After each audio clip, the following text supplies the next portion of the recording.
Okay, so we're going to move on to part 2 of toxic relationships. And I said a bit in the last thing about you might as well be on a standard American diet. And in terms of just weighing the importance of things, of what's the hugest things, I mean, you've got to get your mental, your spiritual, your emotion, that stuff, that is...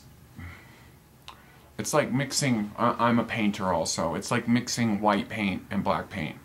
You start getting black paint into white paint, and I promise you, you are never going to get that black out of there, even if it's just a drop.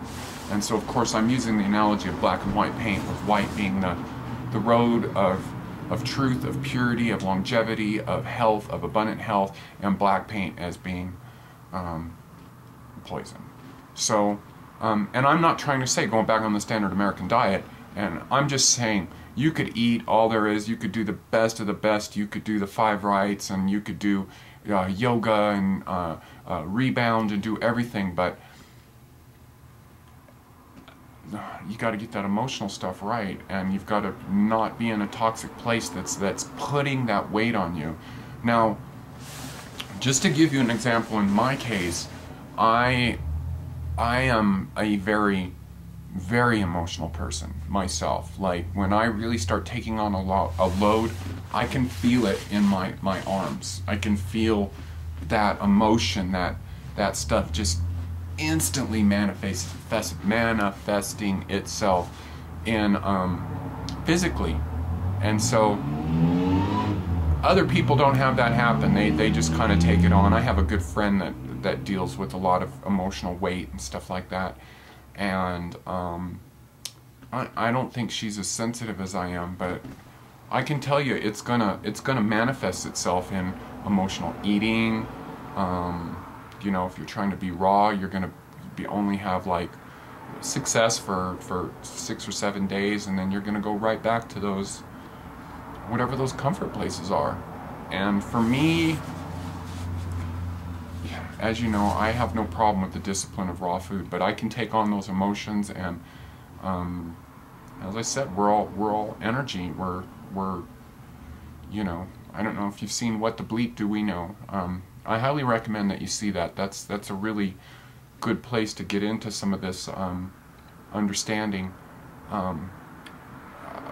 The energy, the thoughts, you know, the bit and What the Bleep Do We Know, with the way the water is different, you know, with the thoughts, with writing the word on the glass or whatever, and all that.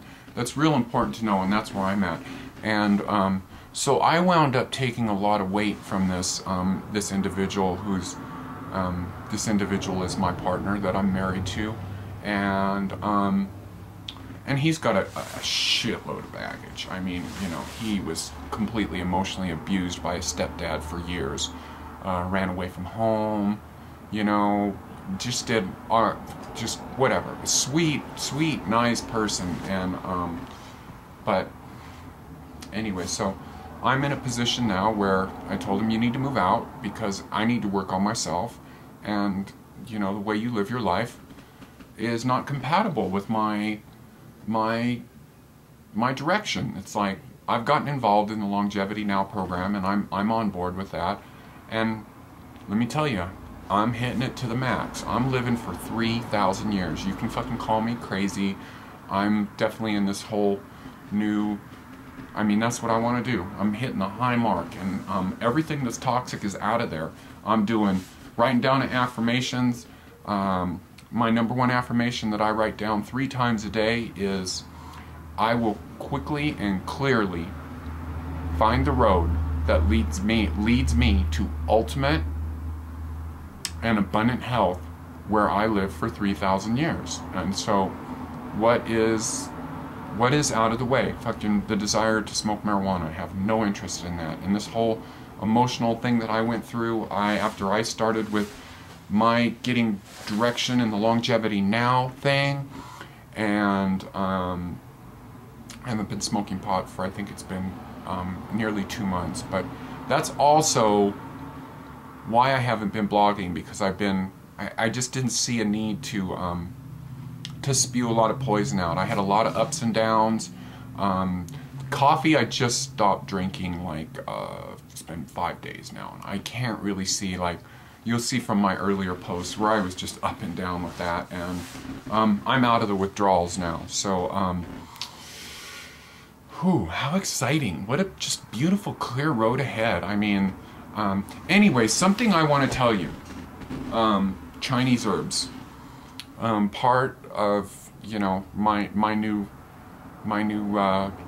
love interest, Rob. You know, and I'm going to tell you, I got alternative thinking on this, and if you're one of those people that thinks that that it's mano y mano, I'm not so inclined that way. I'm very much into more of a tribal thing, and where I'm putting, this is a science project going on right now. My kid, that's the individual that I'm married to. I'm providing nurture and direction and providing him with structure about what he needs to do and what he needs not to do. But I'm living alone because that's what I need to do. That's what I want to do, to have my routines down. I don't need that TV blazing freaking every day with poisoning my house with EMF, and I don't need fucking meat cooking in my kitchen and standard American diet crap in my refrigerator and what have you. So anyways, one thing I want to tell you about is, and maybe I'll detail this a little bit more, but I went on with my emotional period, which could have been a mess with me, and I floated through it very nicely because of an amazing herb, or a couple of herbs. Firstly, blue plurum, which is a medicinal herb, and it's a Chinese happy pill, if you will, along with my reishi, which keeps you balanced, but reishi has not got quite that heavy effect. And then there's a couple of other ones. There is dragon bone, which is fossilized bone, and pearl. I took a couple of those for a little while, and you need to be careful with the pearl and the dragon bone. Those are definitely ones you want to watch out for in the whole routine of bad calcium and calcification. Those are fucking right in there. So, but I definitely needed those, and those allowed me to not have those emotions manifest and turn into like emotional cancer in me. So, anyways, what else did I want to say? Yeah, I'm redefining everything, and I'd like to. I know I've been saying that I'm going to start blogging like crazy, but I do want to say work on getting those emotional lifestyle toxicity, toxic relationships. Work on getting those out of the way. Don't make excuses that you have to. And bear in mind, it's a whole different, I don't know, I get the feeling sometimes that a lot of people that listen to me are not necessarily people with families. When I say you can do what you want to do, drive your etheric car wherever you want, that's if you don't have children. If you have children, it's a whole different thing, and those kids take precedence. And I adore you people that have children and are that's God designed me to be to do this, to be gay, and I could never. I'm too much of a child myself for all that, but I adore people that are able to raise children, and that's a first priority. So this whole you can do whatever you want, you know, nothing comes over your health, you know. And again, this is I'm proceeding from the point of view that you don't have children that you're taking care of, and so nothing precedes your health. Nothing is more important than your health. Your job, your car, your house, your computer, your goals. Nothing. The health is the most important thing. You need to get that in order first. And you don't have to switch overnight, but you've just got to, you know, a good thing to do is to start doing affirmations and start working on the etheric plane with getting your shit in order, trying to figure out what, you know, getting the health up there to where that is.